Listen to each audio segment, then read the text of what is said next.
Are you a guy who wants to learn how to manage your emotions in a healthy way? Society gives men a lot of mixed messages, but by the end of this video, you'll be ready to face whatever comes your way.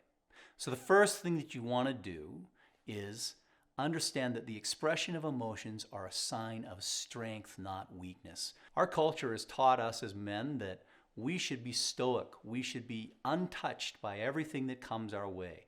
Signs of emotions are weakness, right? There are some people that even think that smiling is a sign of weakness. That's what we think when we have learned to be toxic in our masculinity. That's the word that people use. But when we try to make it so that our expression of emotion can't be seen, I believe it's a sign of weakness. What it shows is you are threatened, you're fearful, you're wondering how people will use your emotions against you to manipulate you, to change you, to impact your life. And so out of fear, you present a blank slate because you do not feel safe. This is the actions of a person in fight or flight, in war, in violence. That is what you do when you are amongst your enemies. Generally speaking, 90% of the time, we are not amongst our enemies. And if you are living in such a way that as you move through your life in business, in personal interactions, all the things you do, you think you have to act that way, you are not being a strong man. You are running in fear and terror. And it is obvious by your show of strength by saying, I am without emotion and unassailable. It is a sign of your weakness, not your strength. That needs to be a mindset that as a man, you begin to understand. When you can walk into a room and smile and greet and meet people, show your emotions freely and be expressive, you're being powerful. You're not being weak. The second thing we need to understand, no emotion is a bad emotion. All of the emotions are a part of our makeup. When we deny the fact that we may feel fear, loneliness, sadness, anger, frustration, all of these things that can hit us that we think are bad, that is something that limits our capacity to have a full and experiential life. It is like running through the world without color, right? If you lost your ability to see color, your emotional palette is the color that gives you flavor in everything you do. Without the fear, you can't have the excitement. Without the sadness, you can't have the joy. It will never hit you as hard. You need the bass note to make the melody good. So let all the emotions have play within you and don't reject any of them. Learn to feel them all.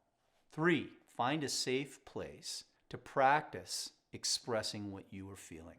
If you're like me, there are certain emotions that when I truly face them, and if they make me cry, I'm not going to do that in front of just anybody. I'm still a little bit embarrassed about that. I admit, right? I have cried in front of people, and I do still. It happens to me. I've even kind of almost cried on these YouTube videos at times. Honestly, I don't like it. There was a time in my life it would have never happened. It would have never happened. But now I'm in a place where I understand that all my emotions are free to be expressed. And I have learned by doing what I can in private that I was embarrassed to do before and learning to see the acceptance of the people in front of me, that I began to feel capable of expressing all that I felt. Very interesting thing. I was watching a conference by Dr. Bessel van der Kolk, and he is probably one of the foremost scholars on trauma recovery in the world. He was doing a conference in Boston, and they have a technique where they take trauma survivors and they stand them after a week of bonding with a very intimate group of people. They stand in front of these people and they rehearse the great trauma that is impacting them. And they showed a video at this conference of a man that had gone through this process. And he stood there and he rehearsed a scenario where he was in war. He was in the military and he was not a fighter, he was the doctor, right? So he was going into battle to help people that were injured. And they opened the truck into the space where there was acts of violence going on. And when the door opened, there were body parts everywhere. Ended up being covered in blood and limbs lying there, intestines. He describes the scene. And as he's describing it, he is overcome with emotion. And he has to stop because he goes into fight or flight. And in fight or flight, you don't have access to those emotions. And what they did, the technique is they stop him and he looks into the eyes of the people that he has formed a bond with, and he sees reflected in their eyes the emotion of pain and horror and support that they feel for him, having experienced what he experienced. And in that moment of witnessing those people supporting him, he is able to break out of that trauma and face a world where he is no longer frozen. And when we choose not to feel our emotions, it locks us up. Before going through this therapy where he faced these emotions, he was in a room for a year unable to leave it. He walked out of that treatment when he finally was able to express what had happened and see the reflected support in the eyes of others. He was able to then live a life. So our emotions are deeply important, and expressing all of them and practicing that is important, because as you do, you will see reflected in the eyes of others your own humanity, which validates the emotions you feel. The fourth thing that you want to do when you fail, give yourself a break. Then get back on the horse, try again, because you're gonna fail. I know for me, it happens all the time. I'm trying to do the best I can, and then I show up and I don't do what I wanted to do. And it's hard and it's embarrassing, and I didn't show up in the way I wanted. And I felt like my toxic masculinity was out for display there. And then there's times that I don't do as badly. But when I give myself a break and I learn from what it is that I did when I made that mistake, because I'm compassionate with myself, I meet the next time with greater strength, greater capability, and a good chance of being really solid. I like that. But that comes from identifying the emotions. So I want to give you a really, really powerful story that I experienced as a kid in college, in how I saw the expression of emotions compelling women to do things that men could not do.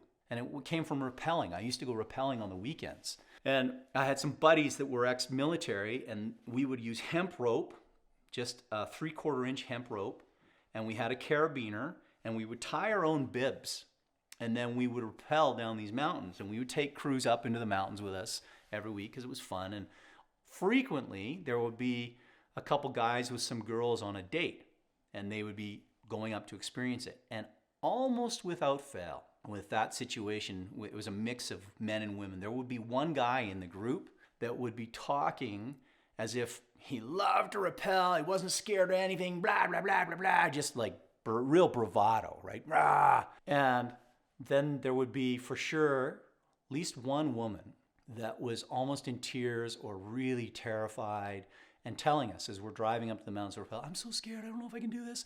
And this guy, if the guy was really talking bravado, sometimes he would even turn his bravado on the girl and be like dismissive of her fear and, oh, come on, it's just fun, relax, this is silly, and rolling his eyes at us like it was silly. But we would turn to the person that was scared and we would say, yeah, it's okay to be scared, that's all right. We'll take care of you, you don't have to go. We'll get you up there, you can examine everything, see what you want, and if you want to go, you can go, but we'll make it safe for you, and you don't have to do anything. Just come look.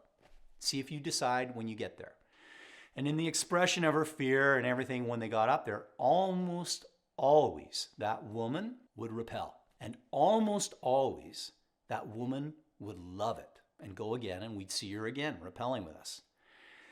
In contrast, that man that had been talking and bragging and acting so strong and boastful about his position and what he was doing and blah, blah, blah, blah, blah, almost always he would fake an injury and say he couldn't go because he threw out his back hiking up or his hip or whatever.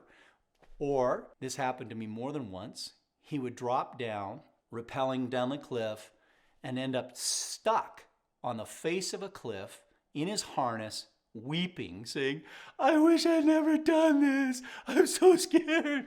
And I'd have to drop down, or one of us would have to drop down and carry this sorry sucker down the mountain like a baby, weeping because he had ignored the fact that he was scared.